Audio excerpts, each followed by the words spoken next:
80 flooded settlements and tens of thousands of people left homeless, Russia committed a terrorist attack at the Kakhovka hydroelectric power station, which created the largest man-made disaster on the territory of Ukraine since the accident at the Chornobyl nuclear power plant. A mass evacuation has been declared in the disaster area.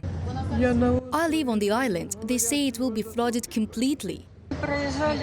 We were driving in a full police car. We passed the bridge and there we were taken further and further and further. The Russian invaders blew up the Kakhovka HPP from the inside at about 3 o'clock in the morning of June the 6th. The construction almost completely collapsed and a huge flow of water from the Kakhovka reservoir rushed down the Dnipro river. Thus, the Russian occupiers want to stop the counteroffensive of the armed forces of Ukraine in the south. Moreover, initially, the occupation administration of Nova Kakhovka stated that there was no explosion at all, while the propaganda telegram channels reported about, quote, minor damage in order to stop the armed forces of Ukraine. The so-called mayor of Nova Kakhovka, Leontiev, denied RIA Novosti information about the explosion of the Kakhovka HPP, calling it nonsense. He added that everything is quiet and calm everywhere in the city. From the official RIA Novosti channel.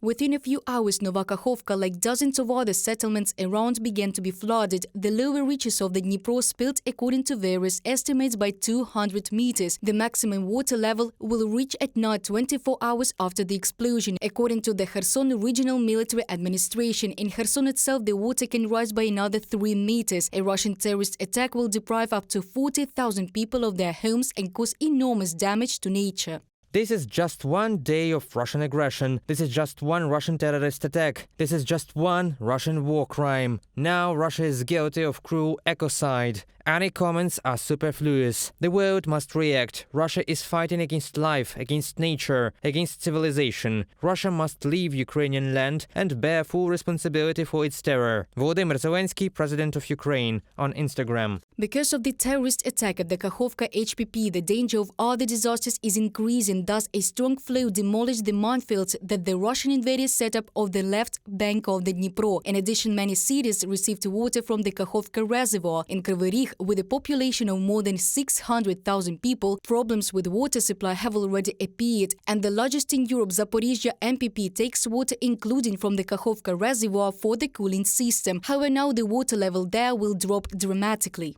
Only a real terrorist state can arrange a man-made and environmental catastrophe of such a level, and it will certainly answer for this, both on the battlefield and in international courts. Our task is to bring to justice not only the top of the Putin regime, but also ordinary perpetrators of crimes. Vasyl Maluk, head of the Security Service of Ukraine, on Telegram.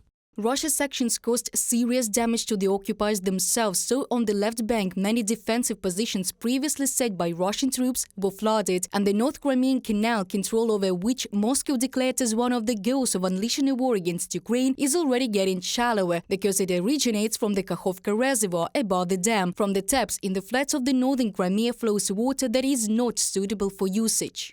Of course, the North Crimean Canal will remain without water. There will be no water in the Kakhovka reservoir. Of course, there will be no water in the canal either. It goes without saying. And we will need to restore this issue very quickly after the deoccupation. Igor Sirota, General Director of PJSC Ukrhydroenergo, on the air of the Ukrainian National Telethon. Meanwhile, international organizations in their characteristic manner react extremely passively. So in the morning, when it was already known about the dam explosion, the UN congratulated everyone on the day of the Russian language. And only 9 hours after the Russian attack, a post was published where the explosion itself was condemned, but not its organizer, Russia. The Ministry of Foreign Affairs of Ukraine condemned such hypocrisy on the part of the UN. The Foreign Ministry also called on the G7 countries and the European Union to introduce new strategic sanctions against Russia, and also announced the urgent convening of the UN Security Council and the IAEA Board of Governors on the issue of the Russian terrorist attack.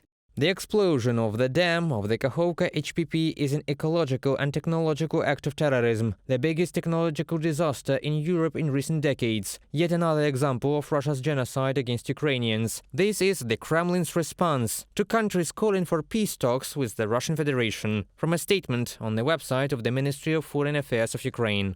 But personally, many Western politicians and managers came out strongly against Russian terror.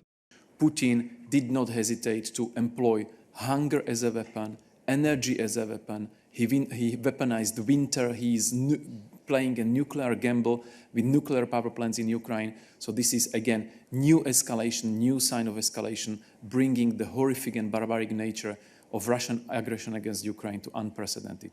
The evacuation of the population from the disaster areas continues. People are being taken in particular to Odessa, Mykolaiv, Khmelnytsky. Several more regions said they were ready to host residents from the disaster zone. Reported by Diana Kolesnik, Danilo Kobza, UATV News.